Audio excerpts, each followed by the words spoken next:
सबसे इंपॉर्टेंट, क्योंकि वही आपको कहीं ना कहीं 5 से 7 मार्क्स ऊपर या नीचे कर देता है, और इसी के बेसिस पे आप कहीं ना कहीं पेपर में या तो क्वालिफाई कर जाते हैं या फिर क्या हो जाता है, वो पेपर पास नहीं होता। तो टाइमिंग बहुत ही इंपॉर्टेंट की कोशिश कीजिए, जो सबसे ज्यादा सब्जेक्ट आपको अच्छे ढंग से आता है और बड़ी शांति से, टाइमिंग लग जाए लेकिन शांति से। तो इन 6 से 7 क्वेश्चन में अगर 5 से 6 क्वेश्चन भी कर देते हैं आप, वही क्या होगा, बोनस, क्योंकि एक क्वेश्चन 2 मार्क्स का है ना, तो ये जो 10 मार्क्स है कहीं ना कहीं 140 से 150, 150 से 160 और 160 से 170 आपके मार्क्स देंगे।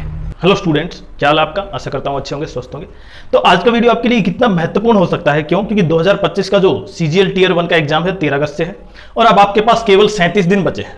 तो 37 दिन में आप क्या नया करें, क्योंकि आपके जो मार्क्स है ना, वो लगभग उस लेवल पर नहीं आ रहे हैं जिस लेवल से टियर 1 क्लियर हो, क्वालिफाई हो, लेकिन आप मेहनत भी बहुत कर रहे हैं। तो आज हम आपके लिए वो लेके आए हैं जो आपके लिए एक टॉनिक साबित हो सकता है कि आप उसको थोड़ा सा ही चेंज करने के बाद अपनी पूरी की पूरी स्ट्रेटेजी को ही बदल पाएंगे।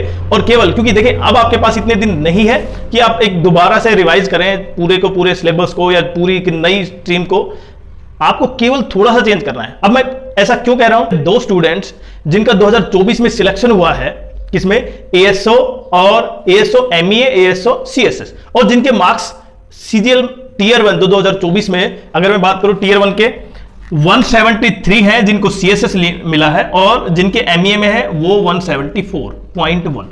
ये इतने मार्क्स क्यों हैं? जबकि देखिए यूआर कैटेगरी की कट ऑफ कितनी थी, 153 समथिंग थी, और इनके तो काफी अच्छे मार्क्स थे। और एमईए की तो आपको पता है कि टियर 2 की कट ऑफ कितनी गई थी। तो लेकिन उन्होंने क्या चेंज किया ऐसा कि जिससे कि वो एकदम से इतनी ज्यादा टॉप कर पाए, और आप क्यों नहीं कर पाए? सबसे इंपॉर्टेंट पॉइंट ये है कि अब आप उन चीज को क्या क्या बदलाव करेंगे। तो देखिए उनके द्वारा जो बताया है, हालांकि मैं उन दोनों का इंटरव्यू आपके सामने करवाता, लेकिन कहीं कुछ कारणवश वो आ नहीं पाए हैं। लेकिन सबसे बड़ा पॉइंट ये है कि उन्होंने जो चेंज किया है वो आपके लिए कितना इंपॉर्टेंट हो सकता है। क्यों? उन्होंने जिस तरह अपनी स्ट्रीम को बदला, आप भी उसी तरह को बदले। देखिए सबसे पहला यह है कि अब आपके पास उतने दिन नहीं बचे हैं, केवल 37 डेज हैं, और 37 डेज है तो इसका अर्थ ये बिल्कुल संभव है कि अब आप थोड़ा सा चेंज कर सकते हैं अपनी स्ट्रेटजी में। और वो क्या चेंज करना होगा वो देखें। देखिए नई चीज कुछ भी ना पड़े, अब नई जो चीजें हैं ना, आप जो भी कुछ एक्सपेरिमेंट करना चाह रहे हैं वो एक्सपेरिमेंट बिल्कुल ना करें। क्यों? क्योंकि पेपर देखें, अगर क्वेश्चन काफी हार्ड आता है तो केवल आप नहीं होंगे, आपके साथ और भी सभी कैंडिडेट के लिए ऐसा होगा। और पेपर अगर आपके लेवल का है तो आप सोल्व कर लेंगे, क्योंकि आपने प्रैक्टिस बहुत अच्छे ढंग से की है। पहला पॉइंट तो ये। दूसरा, ज्यादा से ज्यादा क्या हो, आप अपना सिलेबस को कंप्लीट करें, सिलेबस कंप्लीट करें, जितनी ज्यादा हो सके सिलेबस को कंप्लीट करने की कोशिश करें। हालांकि सिलेबस कंप्लीट होना बहुत बड़ी बात है, लेकिन फिर भी आसपास तो पहुंचे आप, जिससे कि इतना तो कंफर्म हो कि हाँ मैंने इतना कर लिया है। देखिए नई चीज जो आएगी ना, नया कुछ कॉन्सेप्ट वहां पे होगा, तो आप केवल अकेले नहीं होंगे, सबके लिए होगा। लेकिन पीवाईक्यू सबसे इंपॉर्टेंट पॉइंट, पीवाईक्यू उन्होंने जो बताया, पीवाईक्यू सबसे इंपॉर्टेंट है कि पीवाईक्यू का आपका जो ट्रेंड है ना, ट्रेंड वो आपको थोड़ा सा लेके चलना होगा, जिस तरह के ट्रेंड के क्वेश्चन है। पहला पॉइंट तो ये। देखिए सबसे इंपॉर्टेंट, नई चीज कुछ नहीं करनी है कि आपके पास नई बुक आई तो आपने उसको रिवाइज करना स्टार्ट कर दिया, आपने जीएस छोड़ दी, जो पढ़ रहे थे उसको नहीं करना। आपको सिलेबस कंप्लीट करने की कोशिश कीजिए जितना जल्दी हो सके। उसके बाद नए ट्रेंड, जो ट्रेंड चल रहे हैं पिछले 4-5 साल से, आप उसको देखिए, उसके बेसिस पे आपका अपना अब जो नेक्स्ट स्टेप है ना, ये करने के बाद दूसरा स्टेप,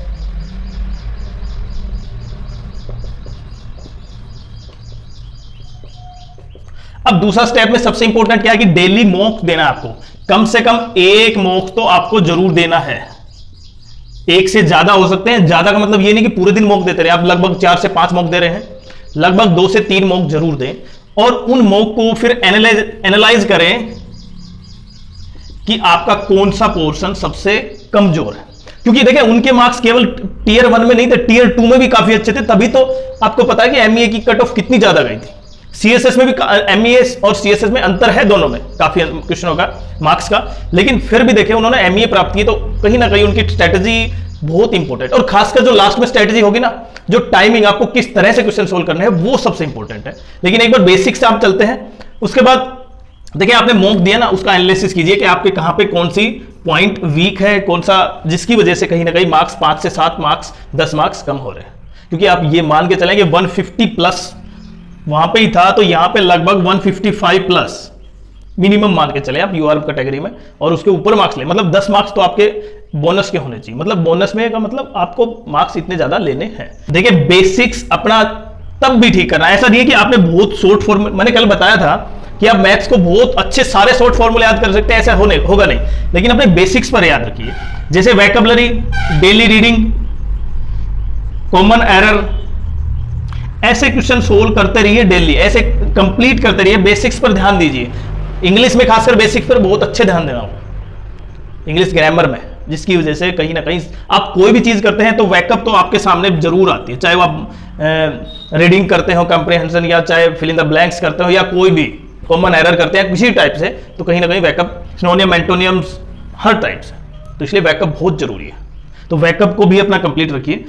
और प्रत्येक बच्चा चाहता है कि मैथ्स में जितने जल्दी क्वेश्चन ज्यादा अटेम्प्ट हो वो सबसे बेस्ट है, क्योंकि उसके उत्तर को आपको कंफर्म हो जाता है कि इसका आंसर ये है, क्योंकि उससे बच्चों में कॉन्फिडेंस आता है। लेकिन बाकी सब्जेक्ट भी उतने ही हैं, इसलिए मैथ्स प्रत्येक बच्चा चाहता है कि मैथ्स को मैं सबसे पहले करूं। अब आते हैं हम टाइमिंग पर, लेकिन टाइमिंग से पहले एक बार आप रिवीजन के ऊपर भी ध्यान दें, क्योंकि रिवीजन सबसे बड़ा पॉइंट है। क्योंकि लास्ट का आपको जो मिलता है ना रिवीजन, देखिए रिवीजन में मैथ्स के फॉर्मूले होने चाहिए शॉर्ट नोट्स के ग्रुप में, जीएस के चैप्टर वाइज शॉर्ट नोट्स होना चाहिए, आपको तुरंत आप कैच कर पाए, और इंग्लिश वोकैबुलरी ग्रामर में आपको बिल्कुल पता होना चाहिए कि कहीं ना कहीं ये चीज मुझे सबसे कम है और इसी को रिवाइज करो। देखिए रीजनिंग में नई चीज कोई आती है ना, तो अब केवल उसी को करना है, रीजनिंग से संबंधित रिवीजन कोई पॉइंट ऐसा बड़ा इश्यू नहीं।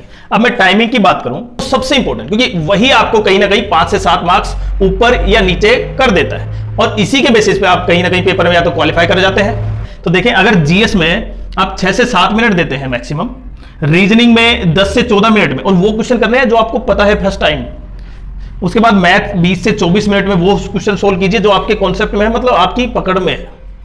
उसके बाद इंग्लिश में 8 से 10 मिनट। तो ये जब टाइम आपने दे दिया ना, देखें इंग्लिश और जीएस में ऐसा बड़ा कोई इश्यू नहीं है, आप बच्चे कर देंगे। देखिए जीएस में आपको आता है तो करेंगे, नहीं आता तो बिल्कुल कोई दिक्कत नहीं है। लेकिन इन 25 क्वेश्चनों में से आपको कितने आते हैं वो आपकी नॉलेज पर, आपने जो मटेरियल यूज किया उस पर डिपेंड करता है। अब जब लास्ट के कितने मिनट बचे, 6 से 7 मिनट बचते हैं ना जो लास्ट के, इनको सबको करने के बाद आपके पास जो स्पेयर में बचते हैं ना, और क्वेश्चन बचते हैं करीबन 20 से 22 मिनिमम क्वेश्चन, 20 से 22, कहीं किसी के हो सकते हैं 40 क्वेश्चन भी बच रहे हो। अब उस 6 से 7 मिनट में आप जितने सही क्वेश्चन करेंगे ना, वही आपको क्या करवाएगा, पेपर में क्लियर करवाएगा। और 6 से 7 क्वेश्चनों को करना कैसे, आपको ये देखना है सबसे ज्यादा पकड़ आपकी किस पॉइंट पर है, और उस चैप्टर में उस टॉपिक को, उस सब्जेक्ट को ढूंढे, फिर उसमें थोड़ा सा शांति से, क्योंकि लास्ट टाइम ऐसा नहीं कि आपने सभी को टिक कर दिया, लास्ट टाइम में आपको बड़ी शांति से, सबसे ज्यादा शांति आपको यहां पे चाहिएगी, जो 6 से 7 मिनट लास्ट में बचे हैं पेपर के। उस 6 से 7 मिनट में जितने सही क्वेश्चन करेंगे ना, वही आपको क्या करवाएगा, पेपर में क्लियर करवाएगा। और 6 से 7 क्वेश्चनों को करना कैसे, आपको ये देखना है सबसे ज्यादा पकड़ आपकी किस पॉइंट पर है, और उस चैप्टर में उस टॉपिक को, उस सब्जेक्ट को ढूंढे, फिर उसमें थोड़ा सा शांति से, क्योंकि लास्ट टाइम ऐसा नहीं कि आपने सभी को टिक कर दिया, लास्ट टाइम में आपको बड़ी शांति से, सबसे ज्यादा शांति आपको यहां पे चाहिएगी, जो 6 से 7 मिनट लास्ट में बचे हैं पेपर के। उस 6 से 7 मिनट में आप वो क्वेश्चन करने की कोशिश कीजिए,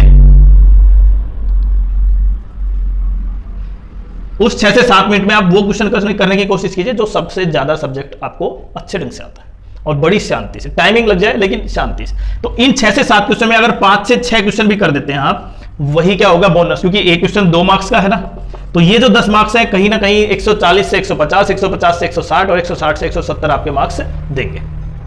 तो इस स्ट्रेटेजी को अपना यूज कीजिए। ये एक्चुअल में देखो, जब मैंने क्वालिफाई किया था तब दूसरा मोड था, दूसरे पैटर्न होता था जिसमें जीएस और मेंस में इंग्लिश और मैथ ही होते थे।